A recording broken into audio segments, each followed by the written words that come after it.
क्या आपने कभी सोचा है कि एक साधारण फ्लैट में रहने के दौरान आपके साथ ऐसी खौफनाक घटनाएं हो सकती हैं, जो आपकी रातों की नींद उड़ा दे। जयपुर की कृति और राधिका मुंबई के एक फ्लैट में रह रही थी जब उनके साथ कुछ ऐसा हुआ जिसने उनकी जिंदगी हमेशा के लिए बदल दी। रात के अंधेरे में अजीब आवाजें, दीवारों पर रहस्यमयी निशान और एक छाया जो हमेशा उन पर नजर रखती थी। क्या आप जानना चाहते हैं कि उन्होंने इस भयानक अनुभव का सामना कैसे किया और आखिरकार क्या सच सामने आया? बने रहिए हमारे साथ और देखिए कैसे कृति और राधिका ने इस खौफनाक फ्लैट में अपनी जान बचाई। आज का हॉरर इंसिडेंट हमारे साथ कृति ने शेयर करा। कृति जयपुर की रहने वाली है, अपनी फैमिली के साथ रहती थी जयपुर में एंड वहीं से उसने अपनी स्टडीज कंप्लीट करी। एंड कृति की स्टडीज कंप्लीट होने के बाद कृति ने कॉलेज में एडमिशन लेने के लिए एग्जाम दिया एंड जैसे ही उसका रिजल्ट आउट होता है उसे पता लगता है कि उसको जो कॉलेज अलर्ट हुआ है वो एक मुंबई का कॉलेज है और कृति अपनी फैमिली के साथ जयपुर में रहती थी। अपनी पूरी फैमिली के साथ वो डिसाइड करके ये रिजल्ट निकालती है कि मैं जयपुर जाऊंगी एंड वहां से अपनी स्टडीज को कंप्लीट करूंगी। एंड कृति के मम्मी पापा उसको भेज देते हैं। कृति चली जाती है मुंबई में। जब वो कॉलेज में पहुंचती है वो देखती है पूरा कैंपस, देखती है हॉस्टल्स, देखती है बाहर पीजी, देखते हैं कि उसको कहाँ रहना है। एंड वो सब कुछ देखने के बाद डिसाइड करती है कि हॉस्टल में रहना बेस्ट रहेगा क्योंकि हॉस्टल में खाना बना बनाया मिलेगा हॉस्टल में से एंड सफाई के लिए भी वहाँ लोग हैं और पास ही है कॉलेज के, तो ट्रांसपोर्टेशन का खर्चा भी बचेगा। तो इन सब चीजों को मद्देनजर रखते हुए सोचती है कि मैं हॉस्टल ही रहूंगी एंड हॉस्टल में अपना पूरा सामान शिफ्ट करके रहना शुरू कर देती है। अब कुछ समय बीतता है, फर्स्ट सेमेस्टर ओवर हो जाता है, कुछ और समय बीतता है, सेकंड सेमेस्टर भी ओवर हो जाता है एंड कृति के काफी सारे दोस्त बन जाते हैं। अब उन्हीं दोस्तों में से एक दोस्त उसकी होती है राधिका, जो सीनियर होती है, कृति से 1 साल सीनियर होती है। एंड राधिका भी कृति के साथ हॉस्टल में ही रहती थी, पर वो डिसाइड करती है राधिका कि मैं अब पीजी में रहूंगी और अपनी एक फ्रेंड के साथ रहूंगी पीजी में। बट जो राधिका की फ्रेंड थी वो उसके साथ आने वाली थी। कुछ दिनों बाद राधिका अपना सामान लेकर जाती है, पीजी में रखती है और कृति को पूछती है कि जब तक 10-12 दिन तक मेरी फ्रेंड नहीं आ रही है तो तू मेरे पास आ यहाँ, और एग्जाम्स भी आने वाले हैं तो मैं तेरे को प्रिपरेशन भी करा दूंगी, नोट्स भी दे दूंगी एंड हम दोनों साथ रहेंगे तो फन रहेगा। क्योंकि राधिका को थोड़ा डर लगता था तो इसलिए उसने सोचा कि कृति उसके साथ रहे तो उसको डर भी नहीं लगेगा। अब कृति भी सोचती है कि यार सब चीजों में मेरी हेल्प हो जाएगी तो क्यों ना मैं भी जाती हूँ और सही रहेगा। तो वो अपनी पैकिंग करती है और राधिका के पास चली जाती है उसके पीजी में। अब जो कृति थी ना, उसको बड़ी स्ट्रांग वाइब्स आती थी। अगर कोई भी ना सिचुएशन या फिर कोई भी रहा बहुत पॉजिटिव है ना तो उसको फील हो जाता था एंड अगर कोई बहुत नेगेटिव रहा में आसपास है वो तो उसको वो भी फील हो जाता था। अब जैसे ही वो अपना सामान लेकर राधिका के रूम पर जाती है तो उसको ना बहुत डिप्रेसिंग सा फील होता है, बहुत नेगेटिव और रहा फील होता है। इतना सामान रखती है और वो बोलती है राधिका को यहाँ पर ना वाइब्स कुछ अच्छी नहीं है और इतना हैपनिंग सा नहीं है, यहाँ पर वाइब बड़ी डिप्रेसिंग सी वाइब है। बस वो उसको कैजुअल वे में बोलती है, मतलब इतना ज्यादा ऐसे नहीं बोलती कि हाँ मुझे कुछ गड़बड़ लग रही है, बहुत कैजुअल वे में बोलती है कि यहाँ पर थोड़ा सा डिप्रेसिंग सा मुझे माहौल लग रहा है। और वो अपना सामान रखती है। उनके फ्लैट में 2 रूम्स थे, एक रूम सामने था, एक रूम यहाँ सामने था और उसके बगल में किचन थी। इस रूम और इस किचन की जो वॉल थी वो कॉमन थी। अब इन्होंने अपना सामान सेटल करा। फर्स्ट डे होता है, दोपहर को एक खाना खाते हैं। शाम के टाइम पर इनके ना फ्लैट के बाहर पर खिड़की वाली साइड, विंडो वाली साइड एक उल्लू आकर बैठ जाता है। अब ये देखते हैं, थोड़ी देर उसको उड़ाने की कोशिश करते हैं, वो उड़ता ही नहीं है उल्लू, क्योंकि वो बहुत स्केरी लग रहा था। उल्लू इनके ना बालकनी के पास बैठा होता है, अभी उड़ाते हैं, उड़ता ही नहीं। और ये रात को अपना खाना प्रिपेयर करते हैं, डिनर अपना बनाते हैं और उसके बाद रूम में आ जाते हैं और ये देखते हैं कि 9:30-10 बजे के करीब उल्लू अपने आप उड़ गया। तो ये कहते हैं कि चलो ठीक है उड़ गया, वरना उसको रात को देखकर डर लगता क्योंकि बहुत स्केरी लग रहा था, गर्मी टाइम चल रहा था। अब कुछ देर बाद राधिका और कृति किचन में जाते हैं डिनर करने के लिए अपना, और वो देखते हैं जो डिनर बनाया हुआ है उसमें ना थोड़ा सा हिस्सा किसी ने खाया हुआ है। अब राधिका सोचती है कृति ने खाया होगा, थोड़ा सा ऐसे चलते फिरते, और कृति सोचती राधिका ने खाया होगा। यह अपना सामान लेते हैं, खाना लेते हैं, रूम में आते हैं और खाते हैं और सो जाते हैं। अब रात को इनको आवाजें आती हैं किचन से कि कोई किचन में ना हलचल हो रही है, कोई चल फिर रहा है। अब राधिका उठती है और किचन में जाती है और देखती वहाँ कोई भी नहीं होता, तो यह निष्कर्ष निकालते हुए शायद यहाँ पर कोई बिल्ली थी या फिर चूहा वगैरह रहा होगा और मुझे ऐसा फील हुआ कि कोई है। और वो रूम में आती है, वो देखती है कि कृति सोई हुई है, वो भी सो जाती है। अब कुछ देर बाद राधिका को फिर से फील होता है कि बाहर आवाजें आ रही है, बट वो इतना ध्यान नहीं देती और सो जाती है क्योंकि वो उनका फर्स्ट डे होता है। वो इतना ध्यान ही नहीं देते कि कुछ नेगेटिव भी हो रहा होगा उनके साथ। अब अर्ली मॉर्निंग में उठते हैं। अब राधिका और कृति दोनों देखते हैं अपने शरीर में कि ना निशान पड़े हैं।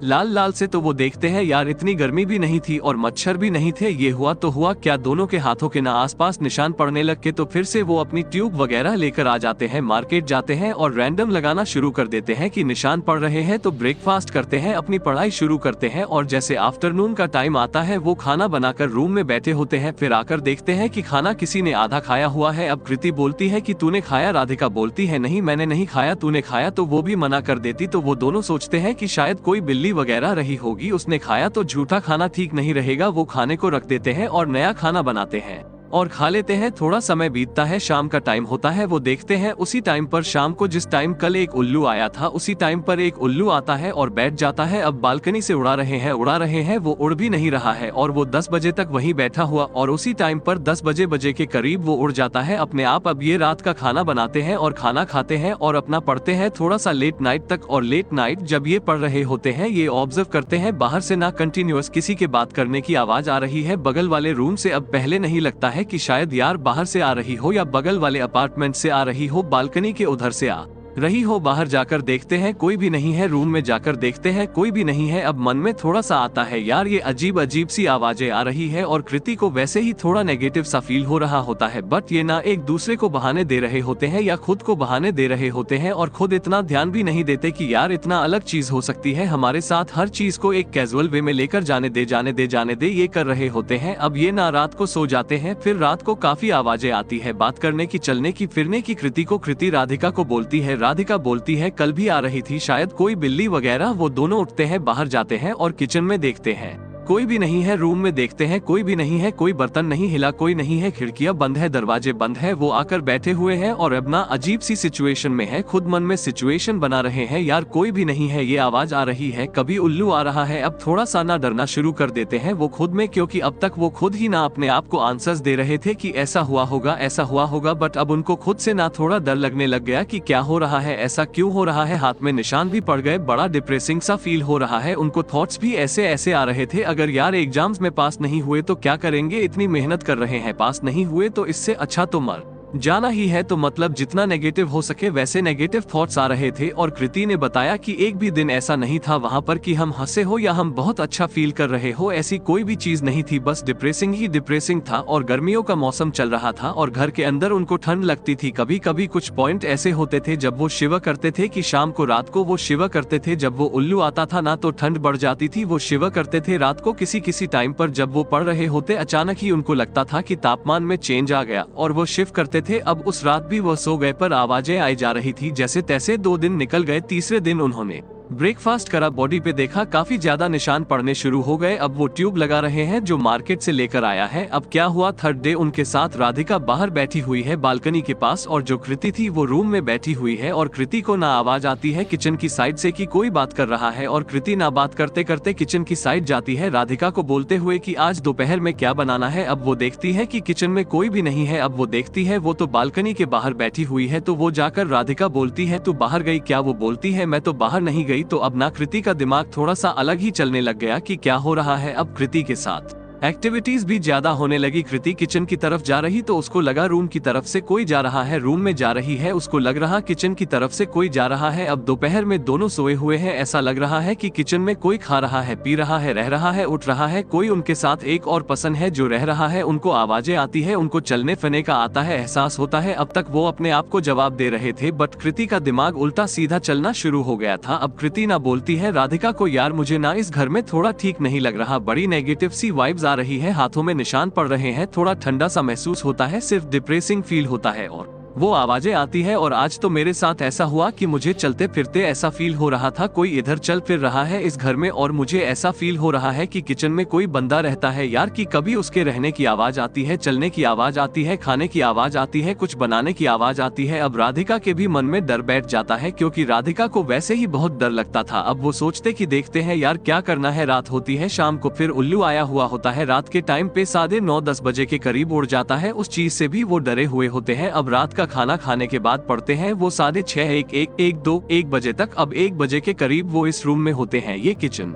होता है ये साथ वाला रूम था, इन दोनों की वॉल कॉमन थी, यहाँ पर एक 0 वॉट का बल्ब था, यहाँ पर ये दोनों पढ़ रहे थे। सामने इन दोनों को दिखता है कि एक शेडो आई उस लाइट में और वो शेडो ऐसे इनको देख रही है, कंटिन्यूअस देख रही है और ये दोनों जम गए कि कोई पसंद है। वहाँ पर जो हमें देख रहा है शेडो से हमें क्लियर दिख रहा है कि कोई ऐसे झुका हमें देख रहा है और ये दोनों एक कोने में सिमट गए कि यह क्या हो रहा है। और वो 2 मिनट तक एंटिटी वो कंटिन्यूअस इनको देखती रही और शेडो में ऐसे लाइट में पीछे हुए वो शेडो और बस गायब। और ये दोनों ऐसे कांप रहे थे कि हो क्या रहा है, पर किचन से ना आवाजें आती है, उल्टी सीधी आवाज आ रही है बातें करने की, खाना बनाने की या फिर कुछ बर्तन इधर उधर होने की, चलने फिरने की। और कुछ टाइम बाद शांत हो गया। अब ये 1-2 घंटा रुकते हैं और उसके बाद हिम्मत जुटाते हैं और किचन की तरफ जाते हैं, लाइट ऑन करते हैं और देखते हैं किचन में कोई भी नहीं है, खिड़कियां बंद है, बल्ब बंद है, दरवाजा बंद है, मेन डोर बंद है, तो यहाँ कोई भी नहीं आ सकता। तो वो एंटिटी थी क्या? अब ये लाइट ऑन करके पूरी सुबह तक का टाइम बिताते हैं और ये डिसाइड करते हैं कि हम यहाँ से निकल जाएंगे अर्ली मॉर्निंग ही, और ये अर्ली मॉर्निंग ही वहाँ से निकल जाते हैं। तो ये अपने हॉस्टल पहुँच जाती है जहाँ उसका रूम था। हॉस्टल में एंड जो उसकी दोस्त थी राधिका, वह किसी और दोस्त के पीजी में चली जाती है। अब उनके एग्जाम्स हो जाते हैं